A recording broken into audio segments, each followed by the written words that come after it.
Hey guys, what's up? So in today's video I will talk a little bit about Donald Trump. I normally don't get political on my channel, or very rarely, I should say. But today I feel like I want to talk about populism and the whole current world situation and whatnot, and kind of start a little bit of a discussion with you guys, share your thoughts, whatever it may be, whether you're a Trump supporter or whether you're anti-Trump. Both is fine. I don't think it helps at this point to be divided into, two parties and say, oh, Trump is the worst thing that ever happened. He is the president of the United States. We're gonna have to deal with it. It is happening. So here we go, and it doesn't help to fight it anymore, I should say. So first of all, let me give you my prediction, okay? Before we get into anything else, what do I think will happen with the Trump presidency? Will he step down? No freaking way. He is such a narcissistic personality. There is literally no way in the world he will step down unless people literally force him to leave the White House, which I don't think will happen. So I'm pretty much convinced that he will do the 4 years. But what I think will happen is that he will, and you can already see it happening, he will start making mistakes. He will start trying to do things that just cost a lot of money but don't make a big difference. And he's gonna wildly try to put actions to his words, which quite often, frankly, doesn't make much sense and is not a very smart thing to do. So he will get ridiculed, right? And you're going to have diplomats coming in that have meetings with him and will leave. And that already happened with diplomats from various countries that leave the USA and say, this was the most ridiculous diplomatic meeting I've ever had. He didn't follow the protocol. He didn't do anything that's common in these kind of meetings. So he will get ridiculed on that side. Politicians and officials will say, oh my God, this is just embarrassing. The internet obviously will ridicule him. He is quite opposing the media, so they're going to pull along with that as well. And over a period of 2 years, I think he will become just a meme for a joke, right? He will not be a serious person. He is just a joke. But what does that do to a person who is narcissistic, a person who thinks that he is the center of the universe and everything evolves around him? What does that do to a person like this? It makes them angry because all they want is be taken seriously. I'm a serious person and I make serious decisions and I'm the president of the United States. He wants to be taken seriously. And if that doesn't happen, I think it will make him angry. It will make him unpredictable. He will make irrational decisions that come out of this anger of not being taken serious. And at that point, it can get very, very dangerous, right? Because then he wants to prove that he is someone who should take serious. And I don't want to know what he's going to do then. Honestly, I don't want to know. And that's my prediction. I think that's what's going to happen. Just talking a little bit about the election and mainly, and I think it was just voted the word of the year or something, is post-factualism. Is that just a German thing where you vote like a word of the year? But this year it's post-factualism. And while that sounds really weird and abstract, it actually makes a lot of sense because a lot of the things that Donald Trump and also the guys who initiated Brexit over here in Britain, what they used to kind of put their message forward was not fact-based, right? And we have this whole, term of alternative facts floating around and all that. We're living in a day and age, unfortunately, from my point of view, where it doesn't matter anymore what is actually a real fact that is based on numbers. It matters kind of what confirms your belief system. Right, so if I feel there are too many immigrants and guy on stage who's Donald Trump says, yes, there are too many immigrants and we're building a wall, then it doesn't matter if a wall will actually really make a difference, right? It doesn't matter at that point. It also doesn't matter whether there is actually a real large-scale immigration problem that would require such a drastic measure. Like, all this doesn't matter anymore because all that matters is that I personally feel there are too many immigrants and you say it the same thing, and you're going to tackle it with a wall. And that's a simple narrative, a simple story that everyone can understand. You don't need to be a genius to understand that. And that's why it works on people. But whether that actually makes a difference, it doesn't matter. And that's what post-factualism means. It means that we're not looking at facts, at things that factually make a difference.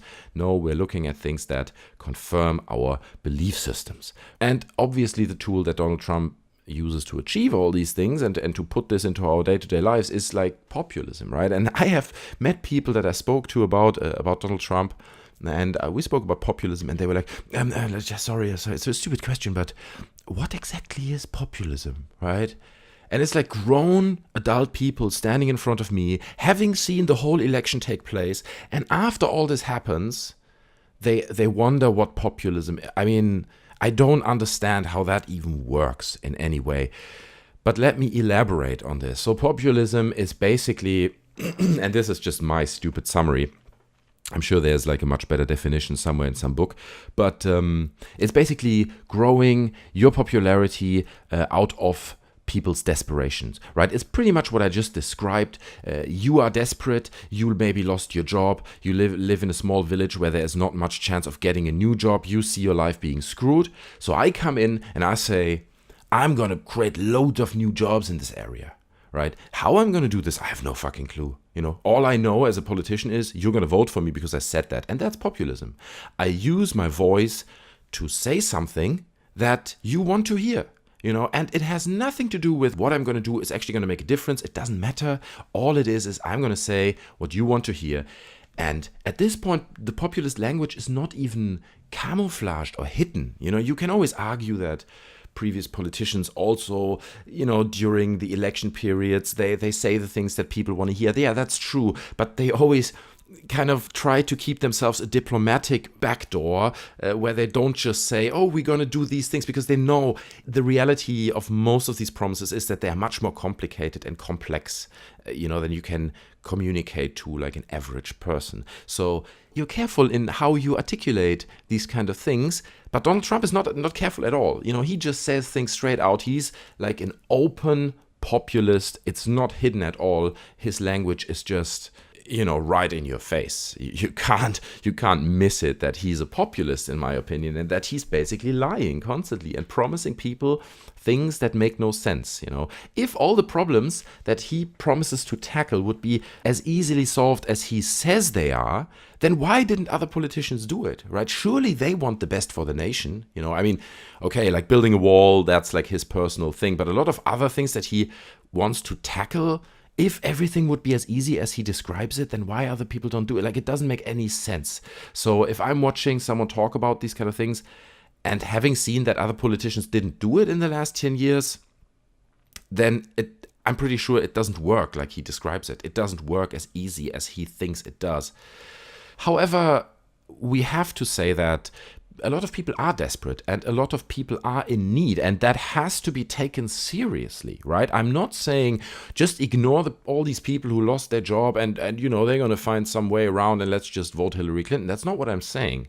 These calls have to be heard and something has to be done about them.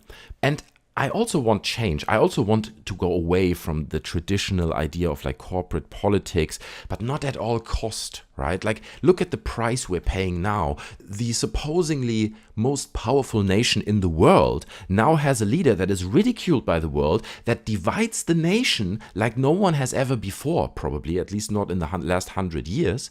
And now you're nearly getting close to a situation in America, at least it feels like that, where you're getting close to civil war in certain areas, because people are so divided and split over these two opinions. So I think we really have to look at other ways now of rethinking politics, rethinking our educational system as well. What do we teach our children that's more relevant to the real world, right? I mean, our educational system is so old by now that it just needs like a big overhaul. Like, I completely agree with all these things. I also agree with that immigration has to be managed to a certain extent. There are all these things that absolutely need no discussion and that we all can agree on. But again, when you ask me, will Donald Trump solve the problems that the United States of America has? The clear answer is no. 100% he will not solve this country's problems. If we're lucky, they don't get much worse, but I have a feeling that he's going to make stuff much worse for that country. And like, for instance, here's another prediction. I'm going to say in 10, 15 years from now, that wall that he's going to build, people are going to say that wall made the difference in our economy. The money that we spent on that wall, if we would have that money available now, we could make a massive difference in our society, but we spent it on the wall and it was a waste. And Donald Trump will go down in history as this lunatic, crazy person. It's definitely history happening right now. Don't get me wrong. History is happening, but he will go down in history as this lunatic who had no idea how to run a country and who failed on so many levels and in the end became like a meme. Right? That's what I think people are gonna perceive him as in the future. Let me just say, to conclude this video, one very last point that I found really interesting in this election. before the election happened, I had a dinner with some people from my company, like also, higher senior staff, including my boss. And I spoke to him about the Donald Trump election. Now, he's a man who's got loads of friends in America. He's very well connected. So he said, nah, there's no way that Trump's going to get elected. And I opposed him. I said, he will definitely get elected, right? It will definitely happen. And he was like, no, I spoke to all my friends, everyone I know in the States, everyone is clearly opposing him and saying that they would never vote for a lunatic like that. And I was like, you will see what's going to happen. And it's very interesting what happened there, because people like him, and to an extent also people like me, we live in our bubbles, right? We work in a certain industry, we have a certain educational level, so most probably the people around us will have a similar educational level, gonna live in an environment, in a bubble, also in social media, that confirms our belief system and where people have mostly, with a few exceptions, similar opinions than we have, right? Now, we perceive this to be our reality, but that is not the real world. There are millions and millions of people out there who are, I spoke about it before, but who are desperate, who have needs, who live in a very different world and have different concerns than we have. And we never see them because in our lives, they don't happen. But that doesn't mean they're not there, right? And people in these high-ranking positions tend to underestimate that these people are there, and they tend to underestimate the power that these people can bring to the table. And in this case, they did. And in the case of Brexit, they did as well, right? And so I think we've brought it upon ourselves, really. We have ignored these people for too long. We have always lived in our little comfortable, hey, I have at least a 6-figure income bubble, right? And everything that happens outside of that bubble doesn't exist in our realities.